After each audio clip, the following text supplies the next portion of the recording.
it's time for the second movie that I wanted to prioritise this spring, and of course I was always going to throw an insane horror comedy on that list, and this time I just decided to go with one that is very reminiscent of like old 80s and 90s movies, and I'll fill you in on exactly why I'm saying that a little bit later.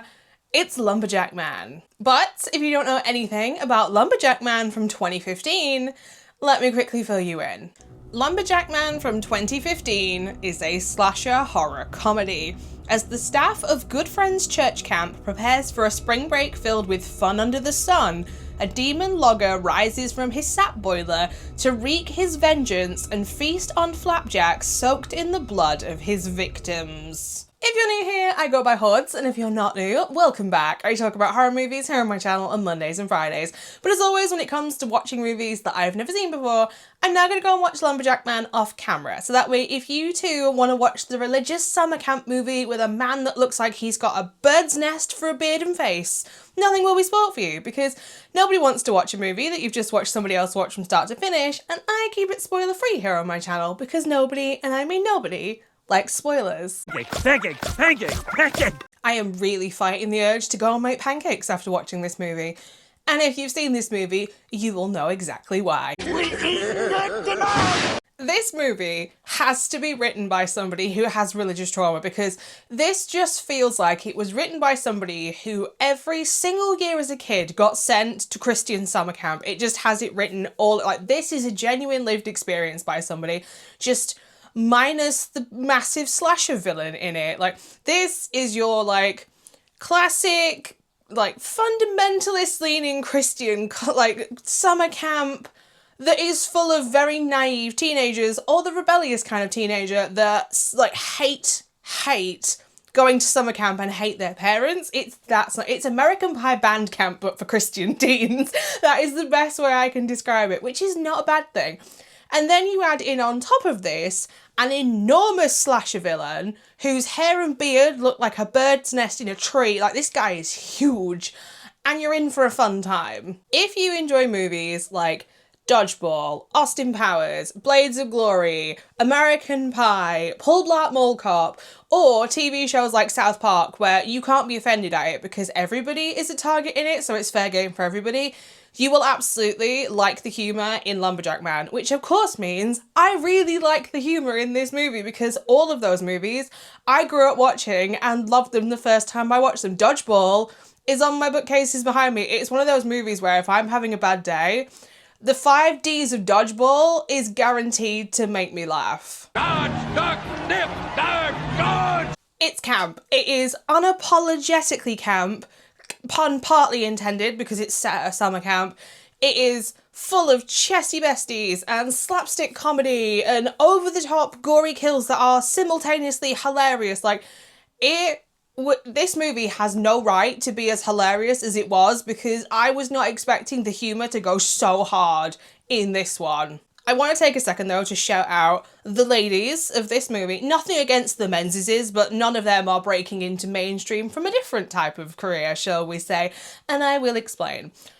Half of the campers in this movie are played by actors who are known for being in films of a more adult variety. I'm trying to keep this YouTube friendly. And if you didn't know who these ladies were prior, you would have no idea that they weren't just normal actors like everybody else in this film. Like, they blend in so well. If you know who Vanessa Vera Cruz is, who Andy Sandemus is, and who Raven Roquette is, it's kind of like an Easter egg. It's very much like, if you've seen movies like Evil Toons, which I love, Auntie Lee's Meat Pies, which I love, Cheerleader Camp, which is fine. It's very reminiscent of those kind of movies where half the cast was made up of people who were either Playboy Playmates or had appeared in adult movies or magazines, and they are purely there to just be like fun comic relief, and these three really embrace their roles and just run with it, and it's a great time. So I have to give them a shout out, because like I said, if you didn't know who these ladies were prior, you would never know that this wasn't their everyday gig. There are so many kills in this movie, and I hate, one of my pet peeves, when a slasher movie has got hardly any kills in it and you don't need all the fingers and your thumb on one hand to count them.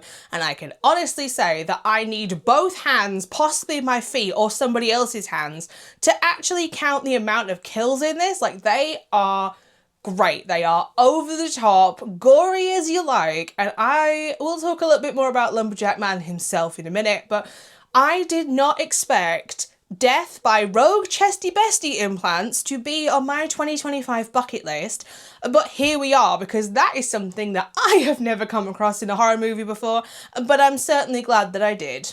Lumberjack Man uses an axe, and I kid you not, massive pancakes as his murder weapon.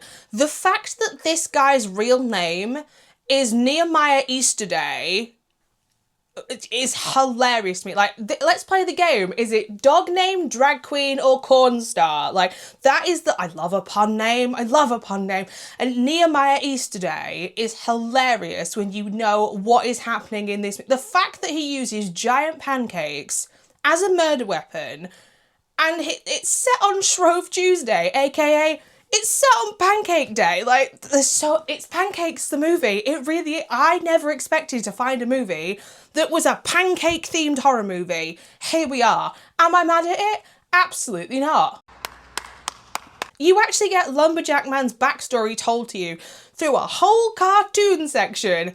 And let's just say I have never come across a backstory quite like his before in a horror movie, which certainly helps this guy stand out even more. He's such an imposing figure as well. This guy is probably 7 foot, because he towers above absolutely everyone. It's insane when you first see how tall this guy is. He is pure brute strength, and the fact that he can fold a woman into a human table is wild. It's too long though, I will say that. This is an hour and 45-minute movie, and I feel like the middle section, say 45 minutes to the hour mark, is quite a lot of filler scenes, and it's mostly revolving around summer camp and the sort of camp lifestyle. And if they could simply cut out the pancake making scene and the food fight, I think it would drastically increase the speed and the pacing of this movie, because those two scenes really don't add anything to the movie and slow down the pacing of it. Like, if you could just make this ever so snappier and keep all the gory kills in it and all of the campy humour, but just get rid of those two scenes, this would be great. I'll let them keep the drunk cosplay Jesus striptease though, because that got a laugh out of me, because I was not expecting that. Like, that scene is brilliant. But there's a fine line between, like, showing what happens at a summer camp and showing too much of what happens as a summer camp, and this just, it crosses that line a little bit, and I just need them to rein it in just a little bit. What did you just say? In the end, I am actually going to give Lumberjack Man from 2015 a 4 out of 5 stars.